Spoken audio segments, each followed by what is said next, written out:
नमस्कार दोस्तों, IAS PCS zone में आप सबों का फिर से एक बार बहुत बहुत स्वागत है। दोस्तों, फाइनली 69th बीपीएससी का नोटिफिकेशन जारी कर दिया गया है।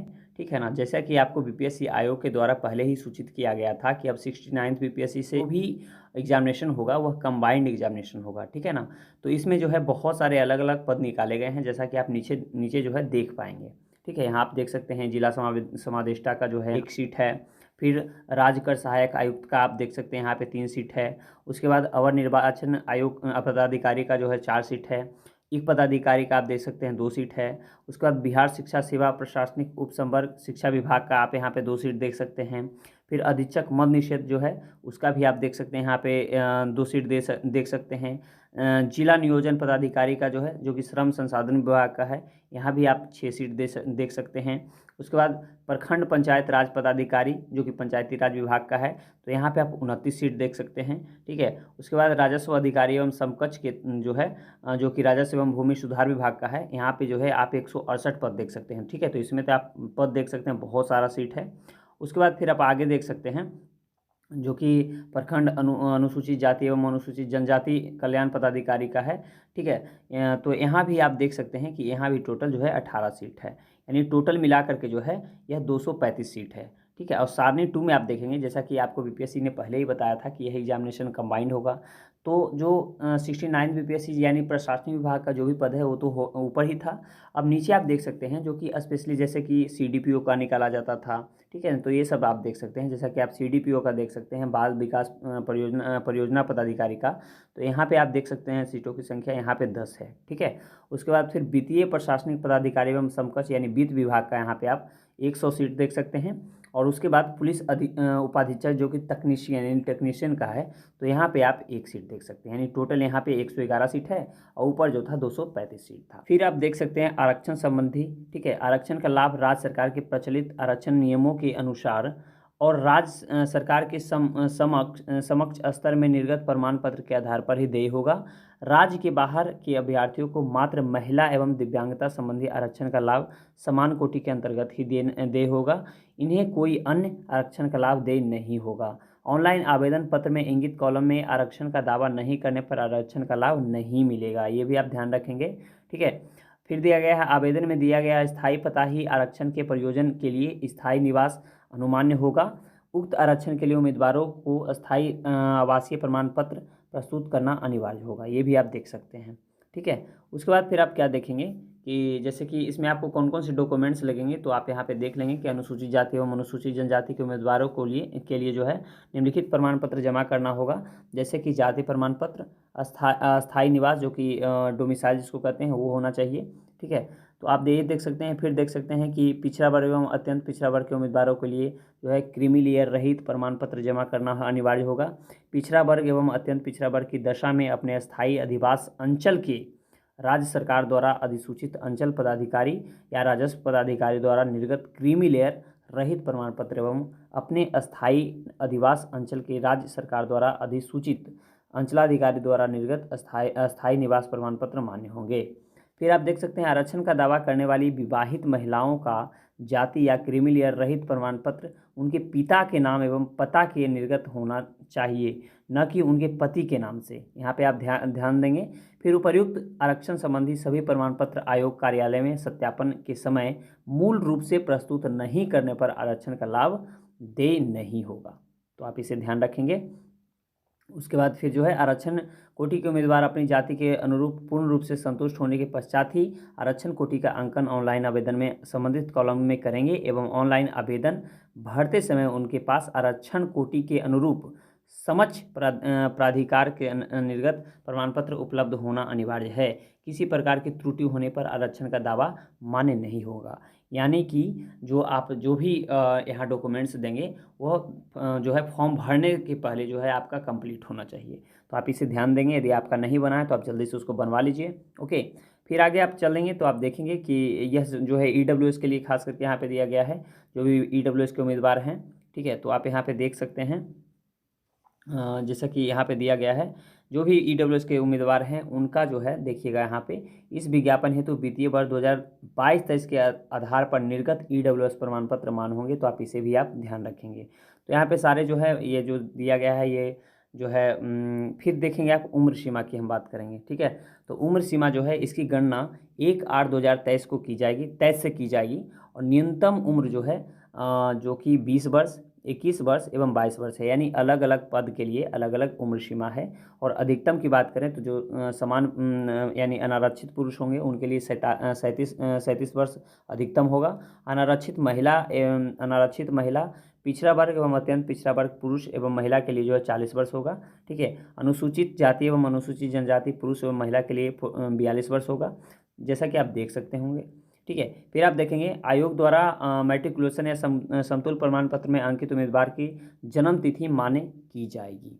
ओके, आप यहाँ पे देख सकते हैं। फिर आप नीचे देख सकते हैं जो कि एक और आया था कि कार्मिक एवं प्रशासनिक सुधार विभाग की संकल्प संख्या 6519 दिनांक 10/9/2023 के आलोक में इस परीक्षा में बैठने के लिए अवसरों की सीमा समाप्त कर दी गई है, परंतु कार्मिक एवं प्रशासनिक सुधार विभाग की संकल्प संख्या 22/218 यानी गजट दिनांक 12/12/2022 के आलोक में बिहार सरकार के सरकारी सेवकों को प्रतियोगिता परीक्षा में शामिल होने हेतु निम्नलिखित प्रावधान किया गया है, ठीक है। यानी जो भी व्यक्ति जो है बिहार सरकार के सेवा में हैं उनके लिए जो है यहाँ पे जो है लिमिटेशन लगा दिया गया है अटेम्प्ट का, तो आप यहाँ पे ध्यान देंगे। बिहार सरकार के सरकारी सेवकों को सेवा में आने के उपरांत, ठीक है, आने के उपरांत उनकी पूरी सेवा अवधि में आयोग द्वारा आयोजित प्रतियोगिता परीक्षा में सम्मिलित होने के लिए अलग अलग अधिकतम कुल 5 अवसर ही अनुमान्य होंगे, ठीक है। आगे फिर देखेंगे उपर्युक्त निर्धारित 5 अवसरों की गणना संकल्प निर्गत होने की तिथि के बाद से प्रारंभ होगी।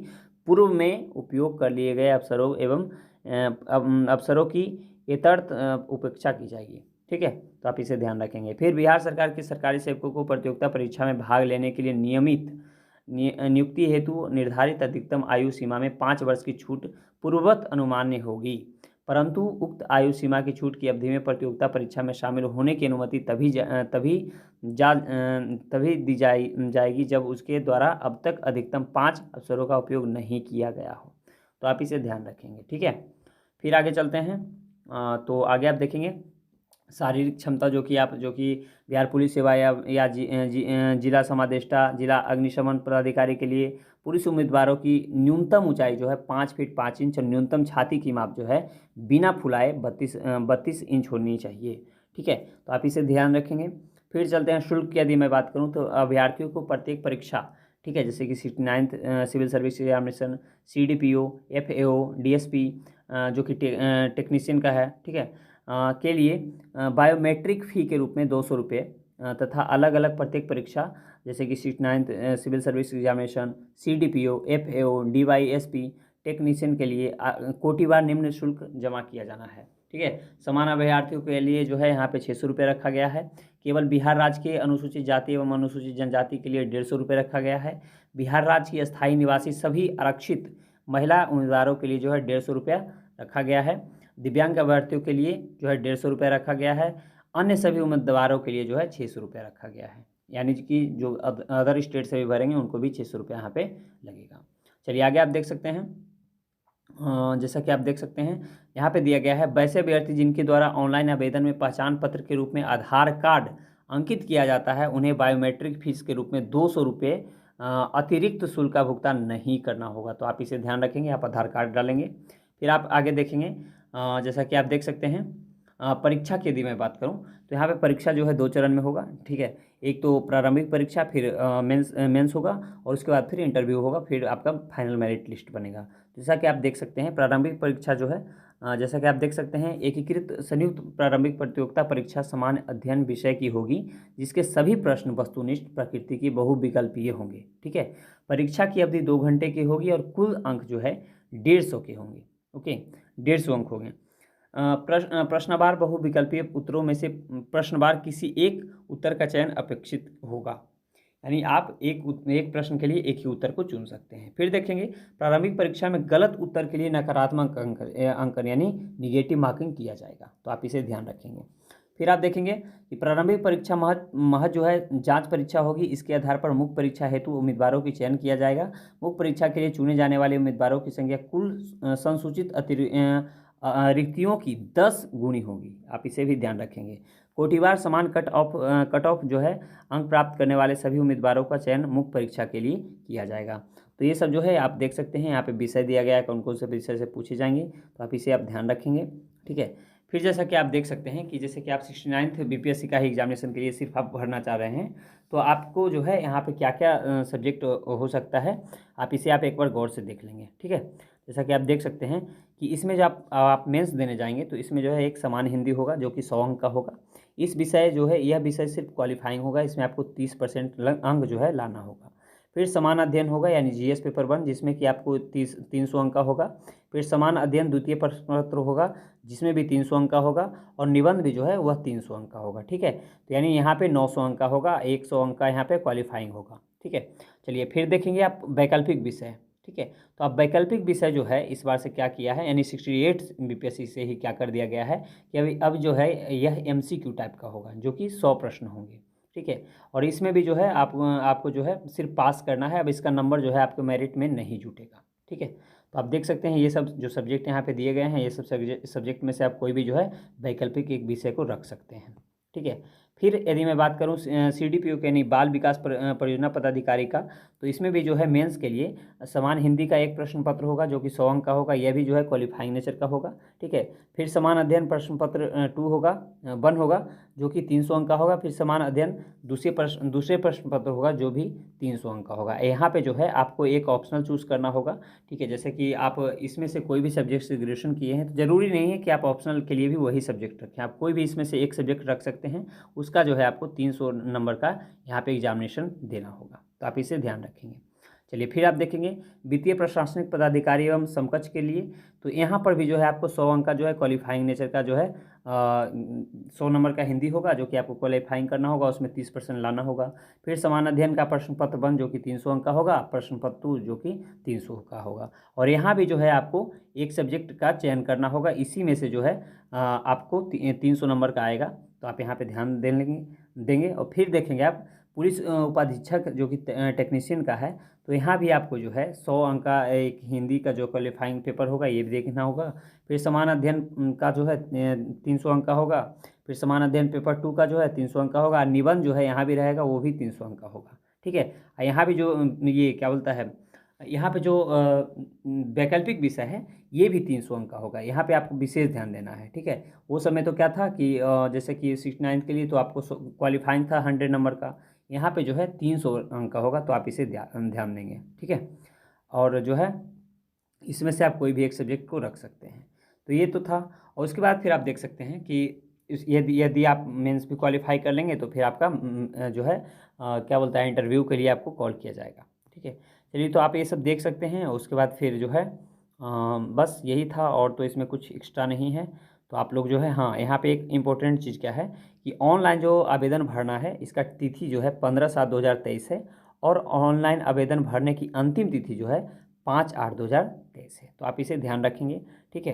तो बस अब इसमें इतना ही है, और मैं क्या बताऊं इसमें, और तो कुछ है नहीं। आप जैसा कि मैं इसको, और यदि आपको इसको डिटेल में पढ़ना है तो आप इसके बीपीएससी की वेबसाइट से भी इसको डाउनलोड कर सकते हैं, या आप हमारे टेलीग्राम ग्रुप में ज्वाइन हो जाएंगे, वहाँ से भी आपको इसका PDF मिल जाएगा।